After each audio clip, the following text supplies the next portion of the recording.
Bonjour, bienvenue dans Femmes et Pouvoir, l'émission qui met en lumière des femmes qui savent lier pouvoir et féminité, mais surtout l'émission des femmes qui osent changer le monde.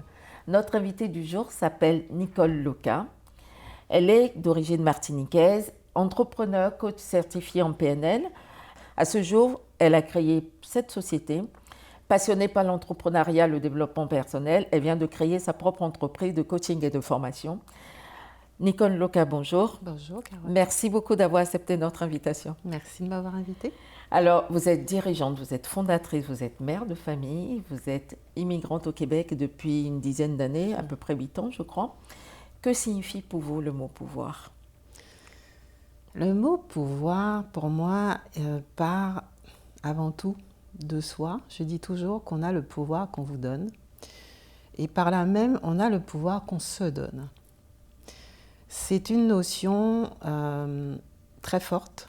C'est une notion qui ouvre le champ de tous les possibles. À partir du moment où on a vraiment conscience. Et le pouvoir, vraiment, pour moi, c'est ça. Vous pouvez être élu. Vous pouvez avoir un pouvoir légal. Vous pouvez être dirigeant. Si on ne reconnaît pas ce pouvoir, il ne sert à rien. Et surtout, si vous ne reconnaissez pas que vous avez ces possibilités-là, vous ne pouvez rien en faire. Est-ce qu'il se traduit pour vous de la même façon sur votre environnement personnel que professionnel ? Oui. Oui, il se traduit de la même façon parce que je fais de façon à ce que mon pouvoir, mon champ d'intervention soit respecté. Donc, pour ça, je m'autorise aussi à aller là où on me demande de le faire. Et je le fais avec quand même beaucoup de rigueur, de professionnalisme, beaucoup de bienveillance.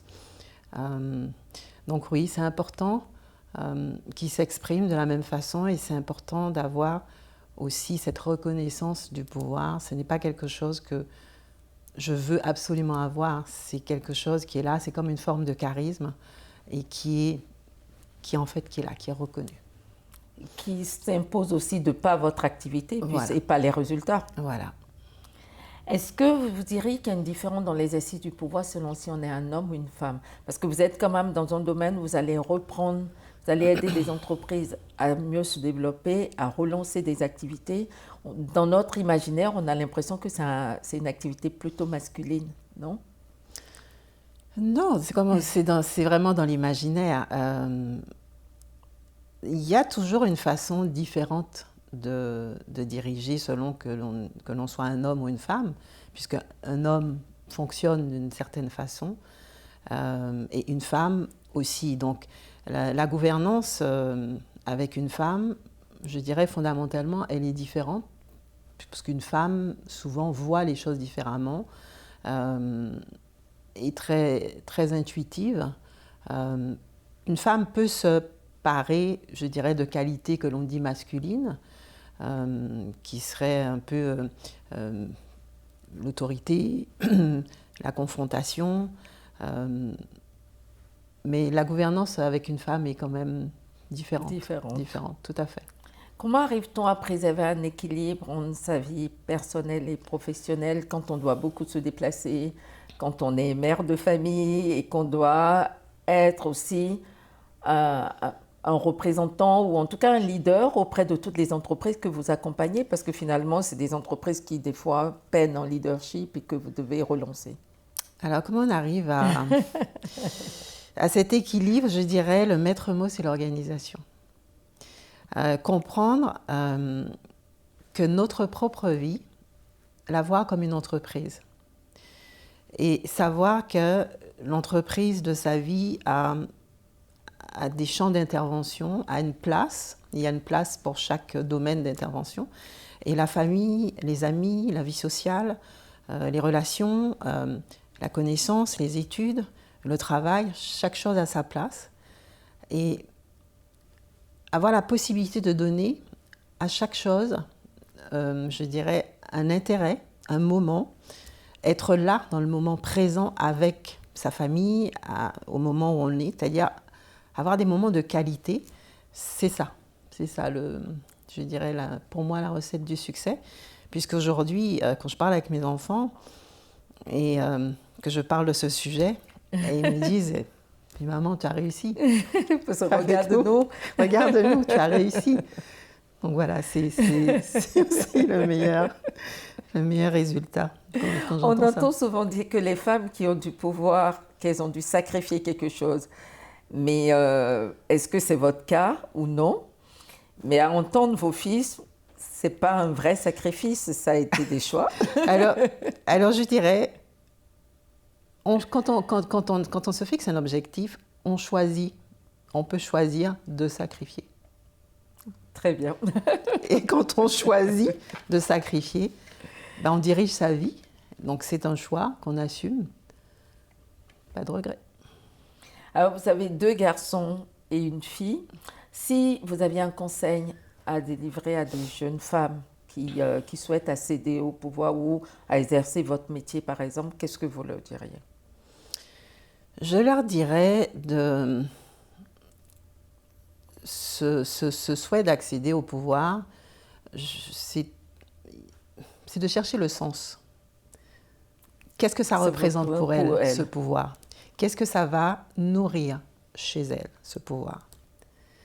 Et à partir du moment où on sait ce que ça nourrit, ben on y va. On va l'exercer d'une certaine façon qui va toujours nourrir ce qui est au plus profond de nous. Mais c'est très important pour moi, c'est la base. Et le sens. Le sens. Alors, vous avez collaboré avec les plus grands groupes cosmétiques, dont L'Oréal, Revlon, Phytomère, Pierre Fabre.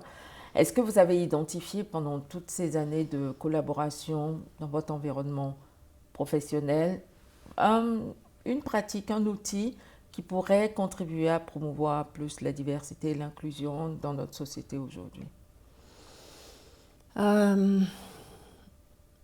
Promouvoir la diversité dans la société aujourd'hui, je dirais, c'est favoriser les rencontres, favoriser les échanges.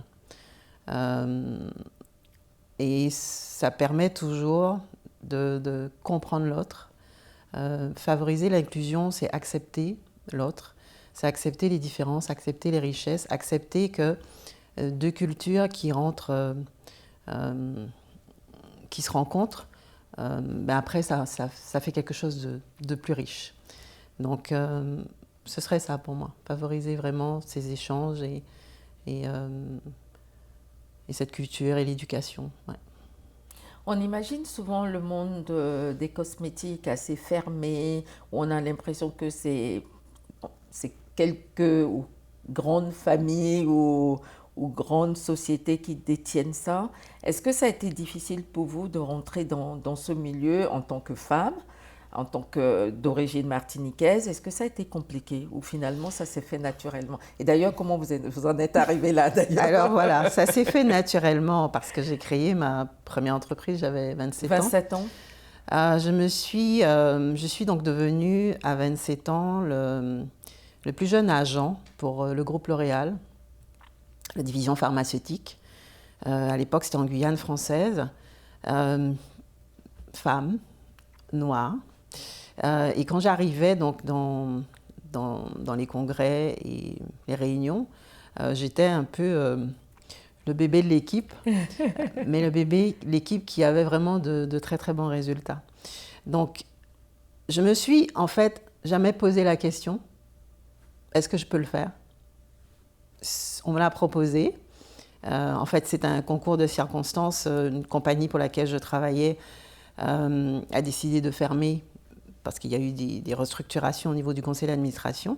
Et mon directeur général de l'époque m'a proposé de me mettre à mon compte parce que finalement, tout ce qui avait été fait était le fruit de mon travail. Sans hésiter. Je ne me suis pas posé la question de savoir si je pouvais, sans hésiter. J'ai dit oui. Et toutes les grandes marques, quand elles ont su que je m'installais, elles ont dit, c'est avec toi qu'on veut travailler. On va continuer à travailler avec elle. C'est avec toi qu'on travaille. Et c'était des contrats d'exclusivité. Donc ça a été des années vraiment merveilleuses. Ah oui. En fait, il faut juste oser se donner les moyens de ses ambitions et Il faut je dirais, comme dirait mon grand-père, qui avait toujours cette phrase, attache ton char à une étoile. Attache ton char à une Il faut étoile. voir haut. Il faut voir haut. Il faut savoir regarder les étoiles. Tout à fait. Très bien. Donc, on va revenir dans quelques instants pour continuer par viser les étoiles.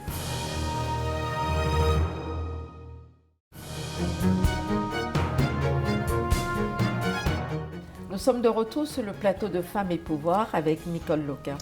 Nous parlions de l'importance de viser haut, de ne pas limiter ses ambitions. Vous racontez tout à l'heure le fait que vous n'avez pas hésité, que vous avez créé votre entreprise, vous aviez 27 ans et vous avez des contrats d'exclusivité avec des grands groupes quand même. Donc on sait le niveau d'exigence dans ce domaine, dans le domaine du cosmétique, est quand même assez compétitif et très compliqué.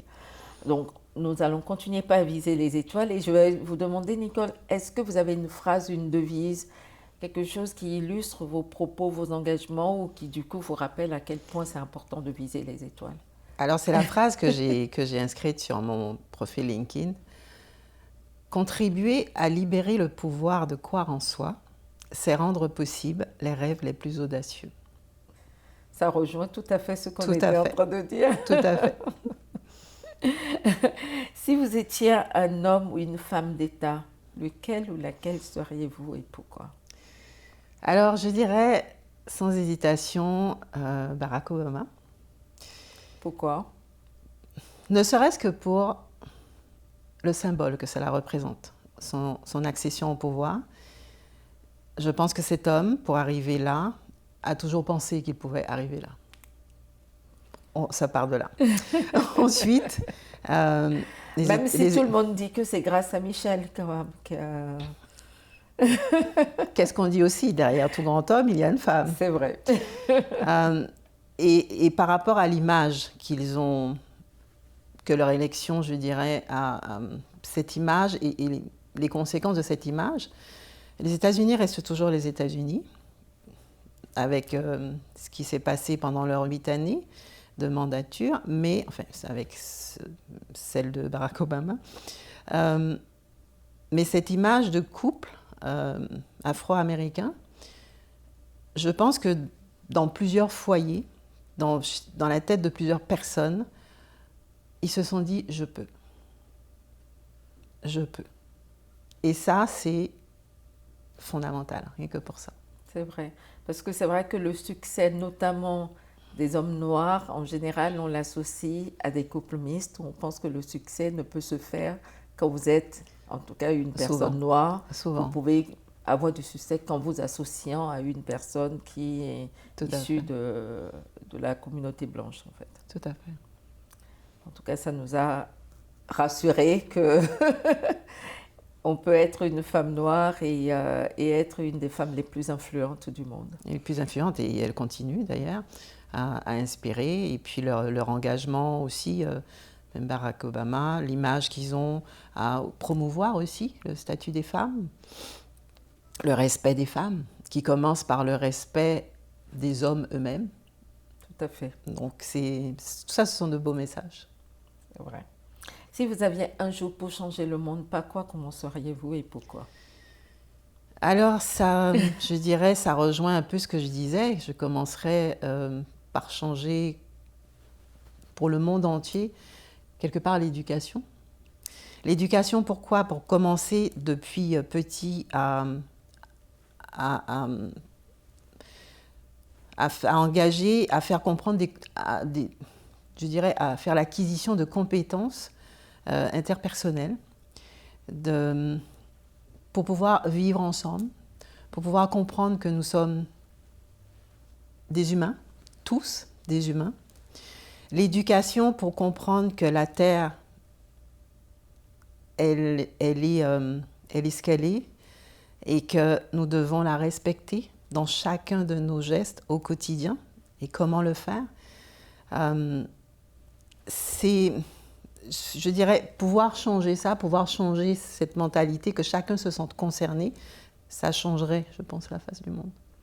Et respecter aussi l'autre en tant qu'humain, parce que des fois, D'où les compétences depuis Tout petit. à fait, oui, oui. Compétences, le respect de l'autre, l'empathie, et comprendre que nous sommes tous unis, nous sommes des humains. Si Ce vous serait étiez ça. un animal, vous seriez quoi? Un oiseau. Un oiseau, un aigle, principalement, c'est Pourquoi? pourquoi? Parce qu'il vole haut, il a une vision très très large, vision d'ensemble. J'aime avoir cette vision. Donc oui, tout à fait. Et parce qu'il est fort? Parce qu'il est fort, parce qu'il est rapide. C'est ma vision de l'aigle, donc, et qui voit très très loin. En préparant cette rencontre, on vous a demandé de venir avec un objet, une photo ou quelque chose en tout cas qui pour vous symbolise le pouvoir et la féminité, ou le pouvoir tout court, ou la féminité tout court. Qu'est-ce que vous nous avez apporté? J'ai apporté, en fait, c'était pas compliqué pour moi de l'apporter parce que je porte cette bague Très bien. régulièrement. Alors cette bague, c'est un cadeau de ma mère qui est partie, qui vient d'Afrique du Sud, avec de l'ambre. Elle est simple. En même temps, pour moi, elle a beaucoup de pouvoir. Comme je dis, je lui ai donné ce pouvoir-là. Quand je la porte, ma mère est avec moi. C'était une femme, comme on dit, une femme de caractère. C'est une femme qui a eu des responsabilités très tôt également, qui a été dans le milieu bancaire où elle était la première femme cadre en 1964, qui nous a élevés avec des valeurs en Martinique, qui nous a élevés avec des valeurs. Et voilà, donc elle a du pouvoir. Et c'est une femme qui a toujours su rester très maternelle et très féminine. Donc, simplicité et pouvoir. Et pouvoir. Et vous étiez plusieurs frères et sœurs? Nous étions 3. J'avais 2 frères aînés et puis je suis la dernière. Est-ce que vous avez un message, parce que vous êtes très attaché à toute la dimension interpersonnelle, vous en avez parlé tout à l'heure, le développement personnel. Qu'est-ce que vous avez constaté que vous pourriez faire passer comme message à ceux qui nous regardent, notamment qui sont issus de la communauté noire? Parce que je pense qu'on a quand même toute une dimension à travailler aujourd'hui au niveau de la représentation. Est-ce que vous avez quelque chose que vous pourrez nous partager avec nous dans le cadre de vos expériences? Ce que je souhaite partager, et puis c'est ce que je vais faire, c'est vraiment accompagner toutes les personnes à comprendre qui ils sont, de façon à, je dis toujours, rentrer en possession de qui ils sont. De sa vie, de son destin. De son destin. Et puis quand on prend possession de soi, on peut se fixer des objectifs, on saura pourquoi, on peut apprécier ce que l'on fait, on peut faire des choix, on peut assumer ses choix, on peut comprendre que la vie, elle est faite de haut, de bas, l'entrepreneuriat de haut, de bas, et que tout ça c'est un ensemble. Et je dirais que c'est important de trouver aujourd'hui le sens de sa vie, le sens des choses. C'est ce qui est le moteur de notre motivation. C'est ce qui fait qu'on se réveille le matin et qu'on est heureux de le faire, qu'on est heureux de poser des actes, heureux de travailler, heureux de voir sa famille, ses enfants. C'est important. Et le message pour moi, c'est ça. C'est d'aller toujours au fond de soi et pour être le meilleur de soi. Rechercher quelque part son humanité, parce qu'on a quand même l'impression qu'on est dans un monde aujourd'hui où ça se perd. C'est ça, pour être le meilleur de soi chaque jour. C'est ça. Si une petite fille regarde cette entrevue et déclare « Quand je serai grande, je voudrais être Nicole Loca », vous lui diriez quoi? Je lui dirais « Qu'est-ce que tu as vu en moi qui t'inspire ?» Qu'est-ce que tu as vu en moi qui t'inspire? Parce que ce que tu as vu en moi qui t'inspire, tu le portes en toi. Et je lui dirais de regarder. Et à partir de là, d'y aller. D'y aller. D'y aller, que ce serait son meilleur atout. Voilà. Très bien. Est-ce que vous avez souvent des des personnes, des jeunes femmes qui, compte tenu du travail que vous avez fait, ce que vous représentez, qui vous sollicitent spontanément pour vous faire part de ce qu'elles aimeraient faire ou votre regard sur... Parce que vous êtes quand même, vous aidez les personnes à traduire leur idée, leur ambition en action, en projet, quelque part. Est-ce que vous avez des fois des demandes spontanées comme ça? Oui, oui, et puis c'est quelque chose que je dirais que j'aime beaucoup, que j'ai toujours fait de façon spontanée, même avant d'être certifiée coach. C'est en fait la certification a donné un cadre à certaines choses que je faisais déjà, a permis quelque part de me modéliser. Oui, donc j'accompagne et quand je vois, c'est vrai quand elles viennent, qu'elles me posent des questions, donc c'est vraiment avec plaisir que je fais ce cheminement. Et souvent quand je vois aussi quelque chose qui pourrait être intéressant pour quelqu'un, je pose une question. Une question qui permet de cheminer. C'est vraiment un plaisir. C'est très beau de voir l'évolution, de voir un esprit cheminer, c'est très beau. Et le résultat, parce que c'est vrai que le résultat, c'est très souvent des personnes qui sont mieux dans leur vie, qui se transforment, qui sont mieux dans leur vie, qui apprécient, qui voient, comme je dis toujours, qui arrivent à voir les couleurs de la vie. Ah, c'est beau. Ouais. Quel que soit l'âge, est-ce que ça, il y a un moment précis où ça arrive un peu plus? Parce qu'on dit souvent que les femmes, quand elles arrivent à l'aube de la quarantaine, c'est là où elles se révèlent vraiment. Est-ce que ça, c'est vrai ou pas? Je dirais c'est naturellement un processus. À cet âge-là, souvent, on a eu des expériences. On a tiré des leçons de ces expériences et puis on prend en assurance. Idéalement, c'est quelque chose qui peut être initié beaucoup plus jeune. Très bien. Ça sera notre mot de la fin. Merci beaucoup, Nicole. Merci, Carole. C'était un plaisir. Plaisir partagé. C'était Femmes et Pouvoir, l'émission qui met en lumière des femmes qui savent lier pouvoir et féminité. Si cette émission vous a plu, n'hésitez pas à nous soutenir en allant sur notre site internet www.femmesetpouvoir.org, mais aussi sur tous nos réseaux sociaux à partir de YouTube, Instagram, LinkedIn, Facebook évidemment. Je vous dis à très bientôt.